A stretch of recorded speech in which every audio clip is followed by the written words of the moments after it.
ये 2 बार भगवान का नाम संकीर्तन उन्होंने कराया और 2 बार कीर्तन कराने के बाद वो हनुमान जी का आवाहन करते हैं, आइए हनुमान जी विराजिए, आइए हनुमान जी विराजिए। और इतना कह करके महात्मा जी व्यास गद्दी पर हनुमान जी के बैठने का आसन बिछाए। तो उनके पंडाल में एक वकील बैठा। वकील का तो काम है तर्क करने का।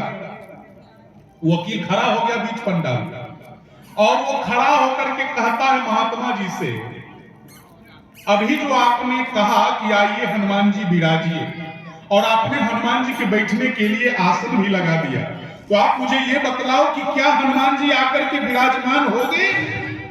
अब तो महात्मा जी फंस गए, क्योंकि ऐसा सवाल तो आज तक किसी ने किया नहीं था। और वकील का काम है दिमाग लगाने का, तर्क वितर्क करने का, उसे तो सबूत चाहिए, लेकिन वो तो कचहरी था नहीं, कोर्ट था नहीं। तो महात्मा जी कहते, देखो भाई, मुझे विश्वास है कि हनुमान जी आते हैं, तुझे विश्वास नहीं है तो इससे मुझे कोई तकलीफ नहीं है, लेकिन मुझे भरोसा है कि हनुमान जी आते हैं। तो वकील ने कहा कि तुम्हारे विश्वास से काम चलने वाला नहीं है। तुम यदि मंच पर से ऐसा करते हो महात्मा जी, तो आपको ये साबित करना होगा कि हनुमान जी महाराज आते हैं, और यदि आप साबित नहीं कर पाए, आपको ये करने का कोई अधिकार नहीं। तो बेचारे महात्मा जी चिंतित हो गए, महात्मा जी फंस गए। महात्मा जी कुछ देर चुप रहे। अब कुछ देर चुप रहने के बाद महात्मा जी ने कहा, यदि मैं साबित कर दिया तो कि हनुमान जी मंच पर आते, यदि मैं साबित कर दिया तो वकील कहता, यदि आप साबित कर दोगे ना, तो मैं अपना वकालत छोड़ करके आपका चुट्टा कमंडल संभाल करके आपका चेला बन जाऊंगा। महात्मा जी कहते, ठीक है, मैं कल इस मंच पर हनुमान जी का दर्शन कराऊंगा। अब सोचिए, इस ठाकुरबाड़ी में बजरंग बली है, वो तो अभी ये कथा श्रवण कर रहे हैं, वैसे भी कथा होती है तो हनुमान जी साक्षात रहते हैं। तो महात्मा जी ने कहा कि कल मैं व्यास गद्दी पर हनुमान जी का दर्शन कराना चाहूंगा। तो वकील ने कहा, ठीक है, लेकिन आप यदि साबित नहीं कर पाए तो मैं तो आपका चेला बन जाऊंगा, लेकिन आप क्या करोगे यदि साबित नहीं कर पाए तो महात्मा जी ने कहा, यदि मैं कल साबित नहीं कर पाया ना, तो तुम्हारे ऑफिस का चपरासी बन जाऊंगा। दोनों में शर्त लागू हो गई। बेचारे महात्मा जी मंच से नीचे उतरे, चले गए अपने आश्रम पे और रात भर हनुमान जी के सामने रोने लगे। वो आंसू बहाने लगे कि हे हनुमान जी, आंसू इसलिए बहा रहे हैं कि हे हनुमान जी, कल आप व्यास गद्दी पर चले आना, आज तक आप भले, तो लोगों का आपके ऊपर से विश्वास खत्म हो जाए। मेरी कथा तो समाप्त होगी ही, मैं तो चपरासी बनूंगा ही, लेकिन आपके ऊपर लोगों का विश्वास भरोसा खत्म हो जाएगा। इसलिए हनुमान जी कल मंच पर चले आए। मैं आप लोगों से पूछता हूं, कभी आप लोगों ने भगवान के लिए रोया है? कभी भगवान के सामने आपने आंसू बहाया है? मैं कहता हूं आप लोगों से एक बात, अरे एक बार ठाकुर जी के सामने में, एक बार ठाकुर जी के सामने में एकांत में कभी रोकर देखना, एक बार आंसू बहा करके देखना। सच कहता हूं, जिंदगी में कभी दोबारा रोना नहीं पड़ेगा। एक बार ठाकुर जी के सामने में ठाकुर जी के लिए रोकर तो देखना। बस जाते हो, मांग बैठते, बेटा चाहिए, बेटी चाहिए, जमीन चाहिए, दौलत चाहिए, केवल मांगने के लिए जाते हो।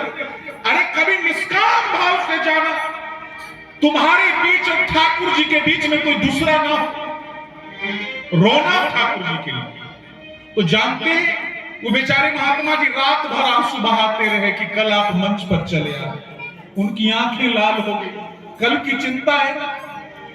अब पूरे बंबई में ये समाचार फैल गया कि कल हनुमान जी का दर्शन।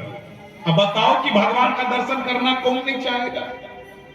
पूरे बंबई में समाचार फैल गया, लाखों लाख का भीड़ जुटा और वकील भी प्रसन्न कि अब भी मेरा धंधा चलेगा, मेरे कारण ही मेरा भी नाम प्रचार हो गया। वकील बिल्कुल व्यास गद्दी के सामने है। महात्मा जी आए ना मंच पर, तो उन्होंने 2 बार भगवान को याद किया, वही नाम कीर्तन श्री राम जय जय राम, श्री राम जय जय राम, श्री राम जय जय राम। और ये 2 बार भगवान का नाम कीर्तन कराने के बाद अब हनुमान जी को बुलाने की बारी है ना। आंखों से आंसू की धारा बहने लगी, आंखों से आंसू की धारा बहने लगी, तो उन्होंने बुलाया, आइए हनुमान जी विराजिए, आइए हनुमान जी विराजिए। आंखों से आंसू की धारा बह रही है और दिल से उन्होंने हनुमान जी को आवाज लगाई, और हनुमान जी व्यास गद्दी पर तो विराजमान है। उन्होंने कहा, महात्मा जी, उस वकील से, वकील साहब हनुमान जी आकर के बैठ गए हैं आसन पर, आप आ जाओ और इस आसन को यहां से उठा लो। यदि ये आसन आपसे उठ गया तो आप समझ लेना कि इस पर हनुमान जी बैठे नहीं है, और यदि ये आसन आपसे नहीं उठा तो आप मान लेना कि इस पर हनुमान जी विराजमान है। वकील ने कहा ठीक है। वकील वहां से चला, जो ही व्यास गद्दी को छूने का कोशिश किया ना, जो ही सटने का कोशिश किया, उसे एक जोरदार धक्का लगा और वो पंडाल के बाहर जाकर के गिरा। देखिए, आदमी आज के जमाने में जब गिरता है ना, ये नहीं देखता कि चोट कहां लगी है, वो ये देखता है अगल बगल कहीं कोई देखा तो नहीं। तो वकील जब देखा ना चारों तरफ, तो लाखों आदमी उसे देख रहा था, तो वो फिर उठा और हिम्मत करके फिर व्यास गद्दी में गया सटने के लिए। अब की बार हनुमान जी ने जब उसे लात लगाया तो वो पंडाल से बाहर जाकर के गिरा। तो वहीं पर वो खड़ा होकर के कहता है महात्मा जी से कि ओ महात्मा जी, मुझे विश्वास हो गया कि हनुमान जी महाराज व्यास गद्दी पर विराजमान है, इसलिए शर्त के मुताबिक मैं आपका चुट्टा कमंडल संभाल करके आपका चेला बनने के लिए तैयार।